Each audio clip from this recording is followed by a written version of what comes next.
And right now we are 2 minutes away from the end of the trading day. Romaine Bostick alongside Katie Greifeld taking you through to that closing bell with a global simulcast. We're joined right now by Carol Massar and Tim Stenovec in the radio booth. Welcome to our audiences across all of our Bloomberg platforms as we keep an eye on the market and two developing stories here as we get closer to the closing bells. One involving the agriculture company Corteva, a report by the Wall Street Journal that they may actually be planning the potential of separating out their businesses into two. Those shares moving higher, and a scoop by reporters here at Bloomberg News as now Bank of America is said to be planning a shakeup of its senior leadership roles in an effort to narrow the slate of potential successors to longtime CEO Brian Moynihan. Yeah, it's a busy Friday afternoon, and as you said, Romaine, Corteva shares up almost 3% on that news. Bank of America has been kind of little movements in today's session, a little bit higher at one point, a little bit lower, just down about 0.25%. But yeah, companies are certainly making changes at their companies. I know there's always... Tim is flummoxed by this. I'm flummoxed a little bit because we're seeing, in the one sense, we're seeing companies break up, like, a Comcast, for example, spin off an asset that's not performing as well. And we see that all the time. In another sense, we're seeing companies potentially combine. Paramount Skydance and Warner Brothers Discovery. We see consolidation there. But on the big picture, we're seeing a lot of companies separate right now. It makes me think of a few years ago, GE breaking up into 3 different companies and kind of starting this wave of moving away from these large conglomerates and really spinning things off into seperate companies. Well, you look at the price performance afterwards. Spin-offs are very popular among investors as well, companies and investors. All right. We're going to keep an eye on those stories, but let's walk you through real quickly what happened in financial markets today. A mixed bag for most of the major financial markets. It takes a while for these numbers to settle, but as you look at the S&P 500, it looks like it's going to close the day relatively unchanged, but it is with the down arrow. So that streak of gains and that daily win streak that had been trying to stretch into a 5th day, that is now over. Down about 3 points here on the day, but still holding just below 6,600. The Dow Jones Industrial Average pulling back by 273 points or 0.6%.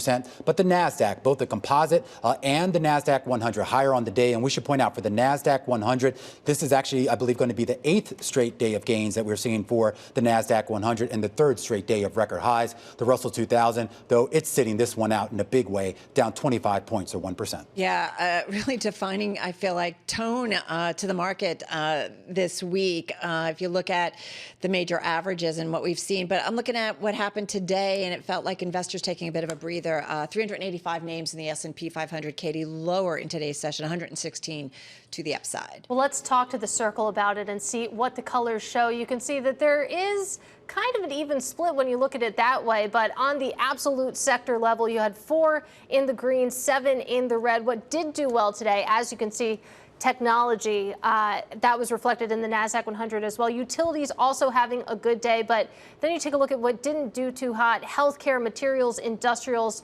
leading us lower on this Friday. I'm sorry, when you look at the circle, it speaks to you? It does. Okay. Yeah, I just sort of open up my heart and my ears, and it tells me what happens. And you're the only one who can hear that. All right. Let's get to some of the individual gainers. Warner Brothers Discovery, folks, adding on another 17% in today's session after about a 29% gain yesterday. The stock I'm looking at, I think it's up about 56% for the week overall here.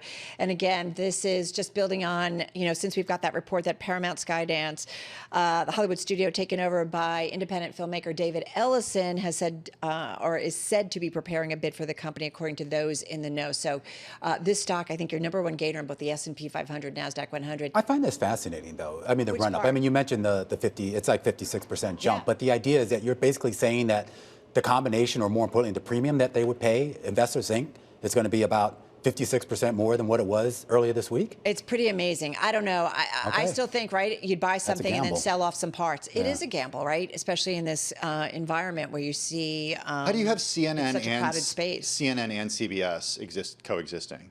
Like, I don't know if there are news challenges. Yeah, I hate to break this to you, Tim, but... What? Never mind. Go on. I don't want to get myself in trouble. It's a good question. I've already gotten in enough trouble this week. Yeah, you canceled our weekly lunches. Anyway, go on. Different networks, different audiences. Okay, all right, whatever. Yeah, I mean, I think there are regulatory. There are. I think there are regulatory questions about this. Is there any more? Are there? I don't know that there is. There's so many for ways David to Ellison. Content. Okay. Okay. What are you saying? All right. You're going to get Thank into you, trouble. Romaine. I All think right. you should stop talking now.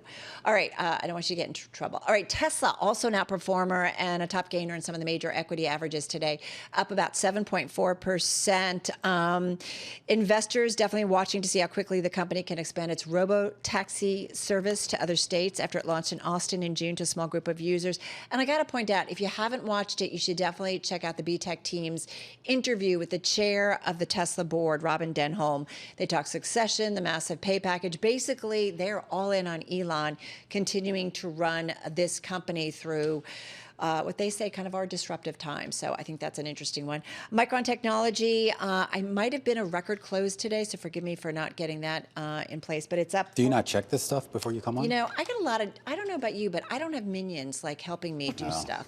Well, Here, let I'll me be tell your you, I have the minion, best Carol. minions I'll in be the your minion. business. It's a Thank you record. very much. Which is why we get lunch for them every day here at Bloomberg Television. And yes, Micron, record high, best day It's a since record. going public back in Besides, 1984. I want to give you something to say, otherwise you would feel so left out. How dare you call them minions? Micron Technology up about 4.5%. So You know a they can record hear close. you. Analysts yesterday, I know, but they aren't the minions I'm talking about. Analysts touting the chip makers' growth potential in the data center market. Keep in mind, this one reports September 23rd. We've seen Citi boosting its price target. There's a lot going on. I think the stock was up about 19-20% for the year. Just mentioning Gemini, because if I don't, Romaine's going to say something.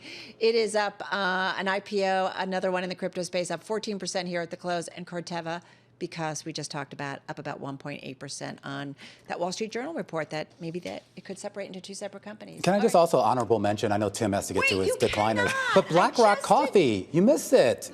I mean, you mentioned that. I mean, I had a IPO at 20, closed today at 27.67. Great day. Not the Larry Fink BlackRock Coffee. Yes, it's like a Dutch Bros drive-through coffee, Portland, Oregon based. Now, have they spoken with Larry Fink about this? They're okay with this? I don't know about There's that. a space in between black and rock, so it differentiates them. Finley is not This is why I minion. should have been I'm a just gonna lawyer. put that out there. Lawyers She always make approved out. my gainers list. The so I'm people, just the gonna put that people. out. Are you going to let Tim talk now? Thank you. Go ahead, Tim. People want to hear the decliners. I want to start with the second worst performing stock in the S&P 500 today, mRNA. Moderna down 7.4%. Shares fell after a report from the Washington Post said that health officials in the Trump administration plan to link COVID shots to the deaths of around 24 children in a presentation to advisors to the CDC next week. Shares down 7.4%.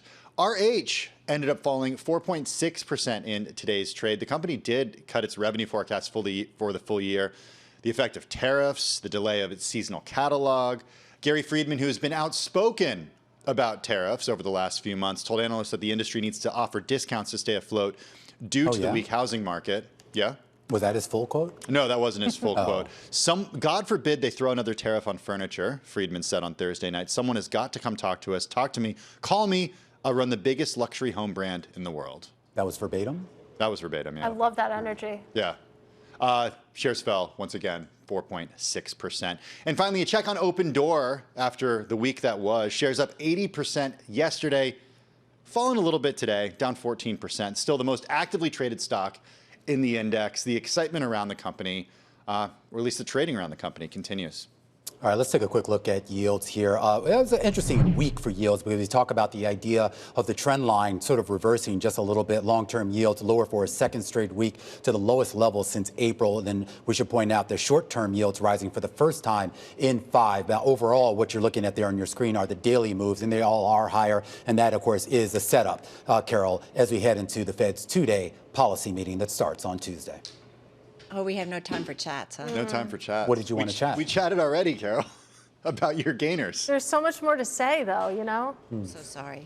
That's okay. Carnival Next has time. a new non-alcoholic. Are you here all 5 days next week? Or? We are... So no. All right. Oh, my goodness. Yeah, we're here. Yeah, we're here. Oh, Yeah, okay. we're here. All But right. it's Fed Day on Wednesday, guys. Yeah, Yes. so kind of not here-ish. So, Well, yeah. until the close. Until we meet up with you, lovely folks. Most consequential Fed day. Full disclosure, I don't believe your team has any minions. Because I really, All right.